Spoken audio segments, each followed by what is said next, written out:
வாக்வாதன் education YouTube channel நம்ம இன்றைக்கி பார்க்க போகிறது 10th ஸ்டாண்டர்ட் தமிழில் இயல் 4 இருக்கிற சிறு வினாவை நம்ம இப்போ பார்க்கலாம். ஃபர்ஸ்ட் கொஷின் பாருங்கள்.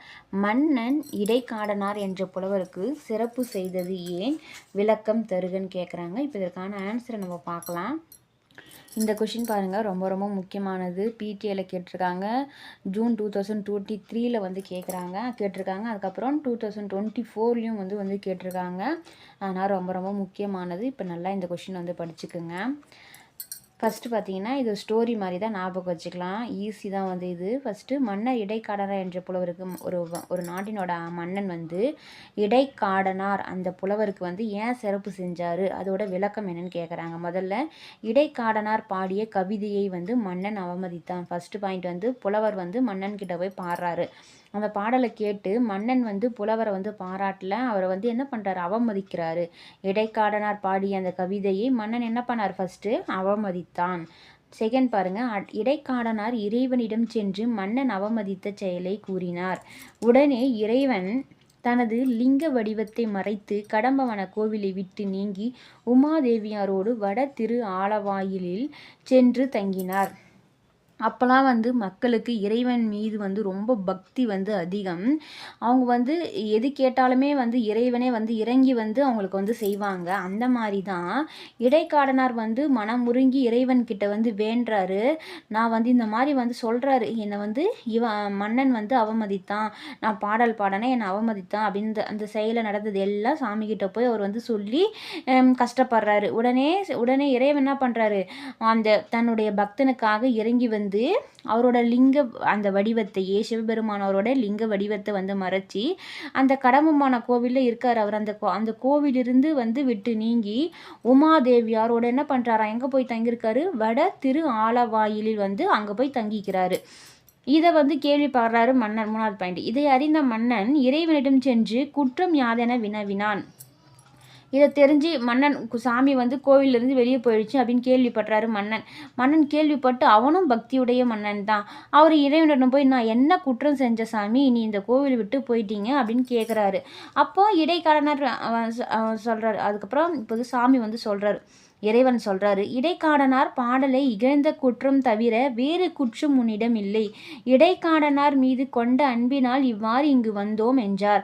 இடைக்காடனார் என்ன சாமி என்ன சொல்கிறாருன்னு, நீ வந்து இடைக்காடனாருடைய பாடலை வந்து இகழ்ந்த குற்றம் தான் நீ பண்ணது. அந்த குற்றத்தை தவிர வேறு எந்த குற்றமும் நீ பண்ணலை. நீ புலவரோட பாடலை இகழ்ந்த குற்றம் ஒன்று தான் பண்ணியிருக்கேன். நான் வந்து அந்த புலவர் மீது கொண்ட அந்த அன்பினால் இங்கே வந்திருக்கேன் அப்படின்னு சாமி சொல்கிறார், இறைவன் சொல்கிறாரு.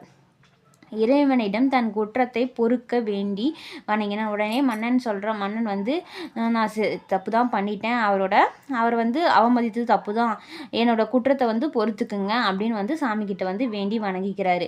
பின்பு என்ன பண்ணுறாரு, அரச மாளிகையில் அங்குள்ள புலவர்கள் சூழ அறிவை அணிகலனாக பூண்ட இடைக்காடனாரை மங்களமாக ஒப்பனை செய்து பொன் இருக்கையில் இருத்தி சிறப்பு செய்தான் மன்னன். அதுக்கப்புறம் இறைவன் சொன்ன பிறகு தான் என்ன பண்ணுறாரு, இறைவன்கிட்ட மன்னிப்பு கேட்டு திரும்ப என்ன பண்ணுறாரு மன்னன், அங்குள்ள அரச மாளிகையிலேயே அந்த புலவர் எல்லா புலவர்களையும் சூழ இடைக்காடனார் புலவரை வந்து மங்களமாக வந்து ஒப்பனை செய்து அந்த பொன் இருக்கையில் வந்து அவரை வந்து உட்கார வச்சு அந்த புலவருக்கு வந்து சிறப்பு செய்தான் மன்னன் அப்படின்னு சொல்கிறாங்க. இதுதான் இந்த ஸ்டோரியை அப்படியே லைனாக பாயிண்ட் பை ஒரு பாயிண்ட்டாக வந்து எழுத போகிறீங்க, பாயிண்ட் பை பாயிண்ட் எழுத போகிறீங்க. அந்த ஸ்டோரி வந்து தெரிஞ்சிட்டிங்கன்னா உங்களுக்கு ரொம்ப ஈஸி தான். இடைக்காடனார் வந்து ஒரு பாடல் பாடுறாரு மன்னன் முன்னாடி, மன்னன் வந்து அவமதிக்கிறான். உடனே புலவர் என்ன பண்ணுறாரு, இறைவன் கிட்ட வந்து முறையிடுறாரு. இறைவன் வந்து புலவருக்காக இறங்கி அவரோட லிங்க வடிவத்தை மறைச்சி கடம்பவன கோவிலில் திருவாலவாய்க்கு வந்து போகிறாரு. அங்கே போன பிறகு இது தெரிஞ்சுக்கிட்ட மன்னன் வந்து சாமி கிட்ட நான் என்ன தப்பு செஞ்சேன்னு கேட்குறாரு. சாமி வந்து நீ வந்து புலவரை வந்து அவமதிச்சு, அதுதான் நீ பண்ண குற்றம் அப்படின்னு சொல்கிறாரு.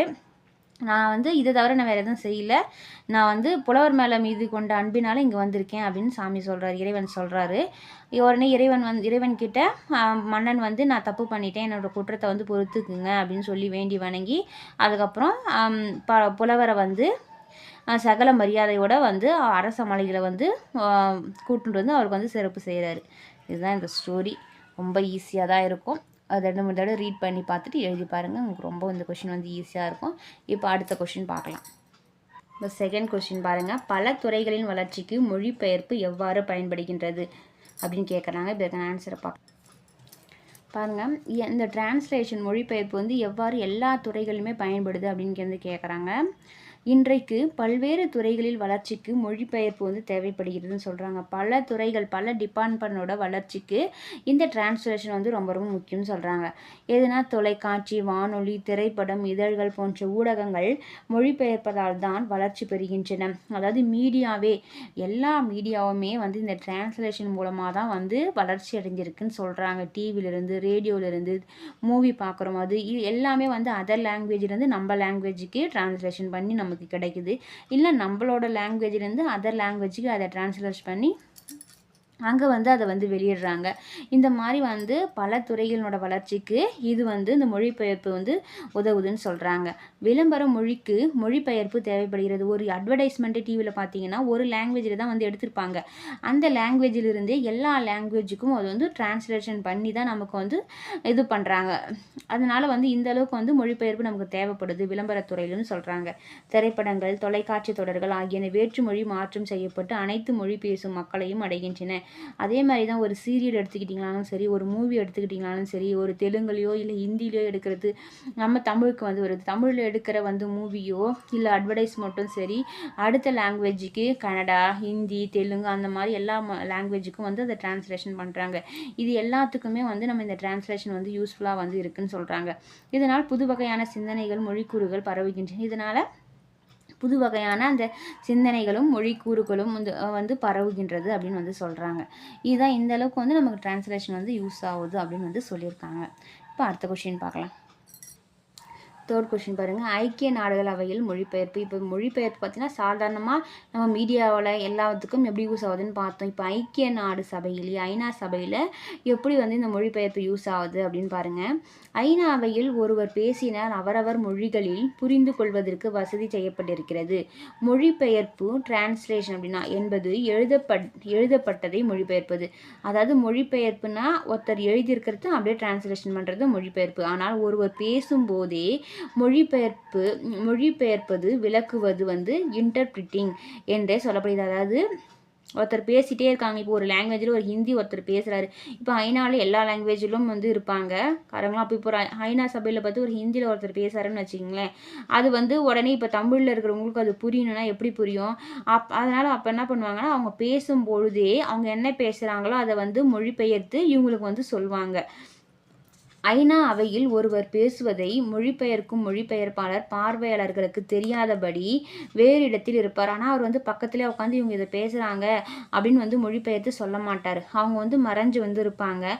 ஒருவர் பேசுவதை காதணி கேட்பியில் கேட்டபடி சில நொடிகளில் மொழிபெயர்த்து ஒளிவாங்கி வழியே பேசுவார். அதாவது அவங்க பேசுகிறத வந்து ஹெட்ஃபோன் போட்டுக்கிட்டு அவங்க வந்து கேட்டு அதை ஒரு செகண்டில் வந்து அவங்க என்ன பேசுனாங்களோ அதை வந்து டிரான்ஸ்லேஷன் பண்ணி இவங்களுக்கு வந்து அந்த ஹெட்செட் மூலமாகவே வந்து அதை சொல்லிடுவாங்க.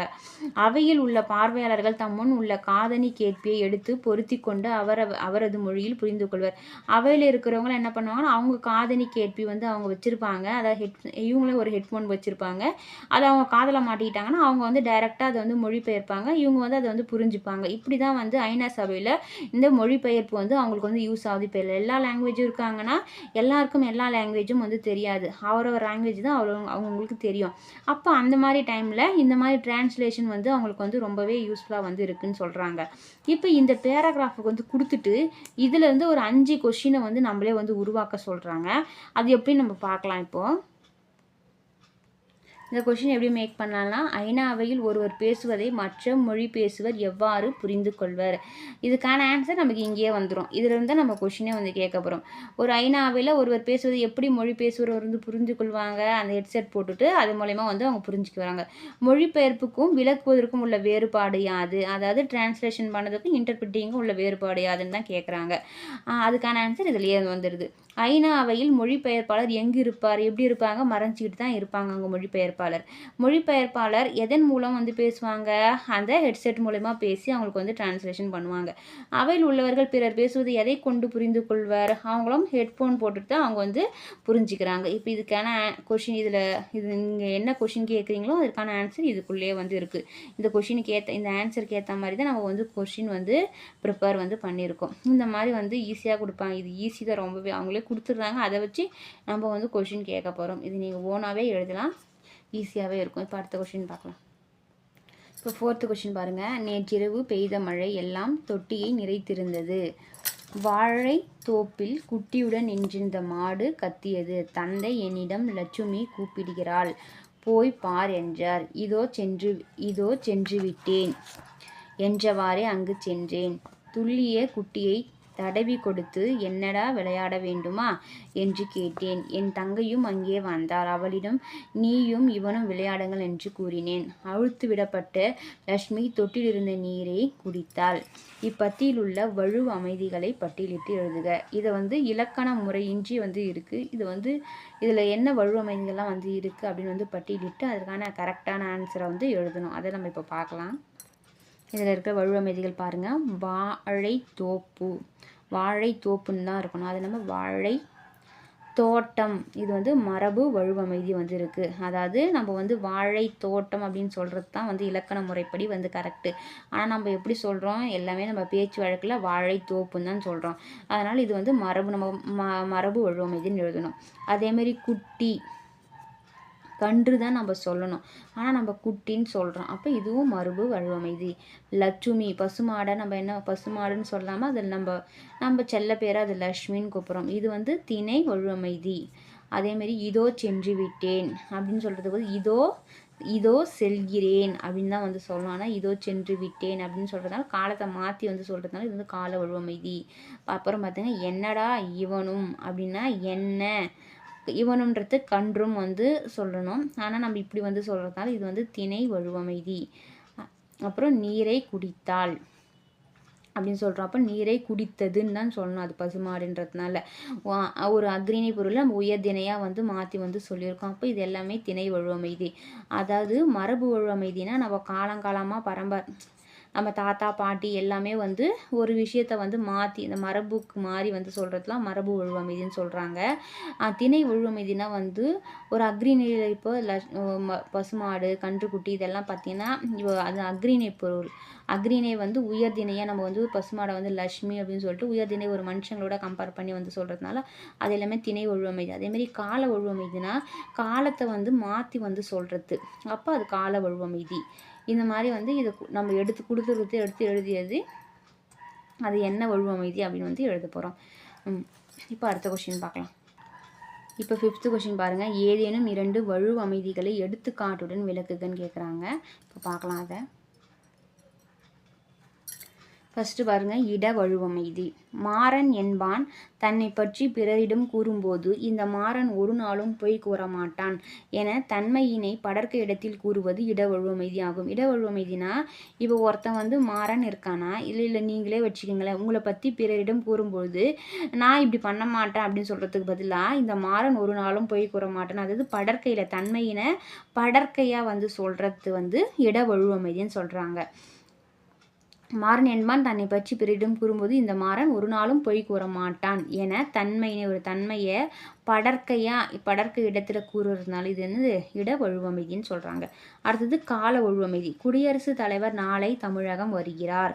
இத்தொடர் குடியரசுத் தலைவர் நாளை வருவார் என அமைதல். இது எப்படி எழுதுனா இலக்கணப்படி குடியரசுத் தலைவர் நாளை வருவார் அப்படின்னு எழுதணும். ஆனால் அவர் வரத்து கன்ஃபார்மாக இருக்கிறதுனால நம்ம வருகிறார் அப்படின்னு எழுதுகிறோம். அவ்வாறு அமையவில்லை என்றாலும் நாம் பிழையாக கருதுவதில்லை. ஏனெனில் அவரது வருகையின் உறுதித்தன்மை நோக்கி கால வழுவமைதியாக இதை ஏற்றுக்கொள்கிறோம் அப்படின்னு சொல்கிறாங்க. அதாவது அவர் வருகை கன்ஃபார்மாக இருக்கிறதுனால நம்ம இப்படி சொல்கிறோம். ஆனால் இப்படி சொன்னால் அவர் தவறு இல்லை. இது கால வழுவமைதியாக ஏற்றுக்கொள்கிறோம் அப்படின்னு சொல்கிறாங்க. அவ்வளோதான். இட வழுவமைதி, கால வழுவமைதி. அதோட எக்ஸாம்பிள் எழுத போகிறோம். அவ்வளோதான். இதில் இருக்கிற இப்போ நம்ம சிறுவினாவும் முடிஞ்சிருச்சு. அடுத்து வீடியோவில் நெடுவினா பார்க்கலாம். இந்த வீடியோ உங்களுக்கு பிடிச்சிருந்தா லைக் பண்ணுங்கள், ஷேர் பண்ணுங்கள், சப்ஸ்கிரைப் பண்ணுங்கள். நன்றி.